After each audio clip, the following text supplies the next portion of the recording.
વકીલ બાર એસોસિએશનની ચૂંટણી યોજાઈ, જેમાં 750 વકીલોએ ભાગ અને નડિયાદ બાર એસોસિએશનના પ્રમુખ તરીકેની જવાબદારી હું નિભાવું છું અત્યારે. જી, આજે બાર એસોસિએશનની ચૂંટણી છે.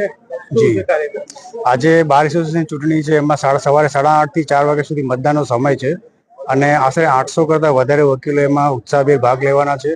અને અમારા ગણતરી મુજબ અંદાજે 650 થી 700 ની આસપાસ વકીલો મતદાન કરશે. અને છેલ્લા 3 વર્ષથી અમને દરેક વકીલ મિત્રો મતદાનમાં ભાગ લઈને અમને છૂટે છે. એ માટે એમને એવી આશા છે કે આ વર્ષે પણ દરેક વકીલો પોતાનો એવો જ ઉત્સાહ જારી રાખશે અને અમને ફરીથી ચોથી ટર્મ સેવા કરવાનો અમને મોકો આપશે. અમે અત્યાર સુધી છેલ્લા 3 વર્ષમાં જે કામ કર્યા છે એ પણ વકીલો માટે વીમાથી એમને આરક્ષિત કરેલા છે. એ સિવાય અમે નવી બિલ્ડિંગની અંદર બહુ જ ઓછા ખર્ચે સારી સુવિધા મળે એ માટે સતત પ્રયત્નશીલ રહેલા છીએ. સરકારશ્રી પાસેથી વકીલો માટે એર કન્ડિશન મળી રહે, ગુજરાતમાં સૌ પ્રથમ એર કન્ડિશન વકીલ ચેમ્બરો મળે એ માટે 13,65,00,000ની ગ્રાન્ટ. નડિયાદ એકમાત્ર એવું સેન્ટર છે જિલ્લા લેવલે કે જે સેન્ટ્રલી એસી થાય છે. એ સિવાય અમે ડિરેક્ટરી આ વર્ષે વકીલો માટે કરી છે. એ સિવાય જેટલા બી અમને સજેશન આવે છે એ દિશામાં અમે પ્રયત્નશીલ રહીને અને વકીલો માટે સારામાં સારું કામ થાય એ દિશામાં પ્રયત્નશીલ રહીએ છીએ. અને આજની તારીખે અમારી પાસે નડિયાદ બાર એસોસિએશન પાસે આશરે 19 લાખ કરતાં વધારે એનું ભંડોળ જમા છે. અશોક મહેડા, નડિયાદ બાર એસોસિએશનના સેક્રેટરી તરીકે હાલમાં છું.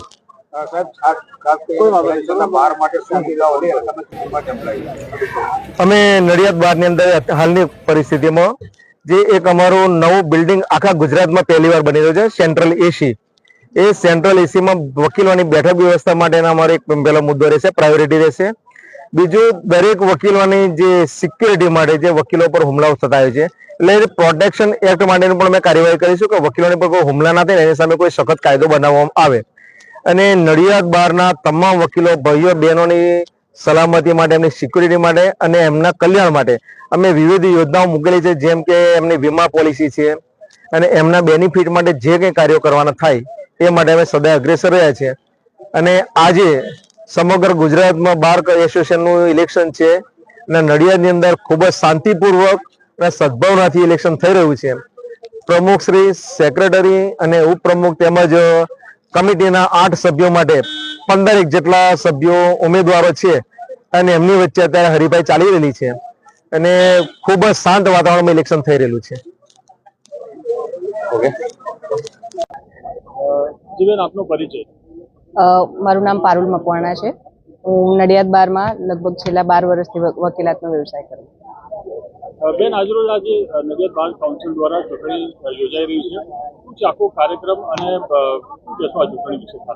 અમારા નડિયાદ બારમાં દર વર્ષે પ્રમુખ પદ માટે, ઉપપ્રમુખ માટે, સેક્રેટરી અને સભ્યો માટે ચૂંટણી કરવામાં આવે છે, જેમાં આ વખતે અમે મહિલા ઉમેદવાર મહિલા સશક્તિકરણના ભાગરૂપે આજે ભાગ લીધેલો છે. અમારા નડિયાદ બારમાં 777 વોટ આવે છે, જેમાંથી સવારે 8:30 વાગે વોટિંગ ચાલુ થયેલું છે અને અત્યારે 50% ઉપર વોટિંગ થઈ ગયું છે.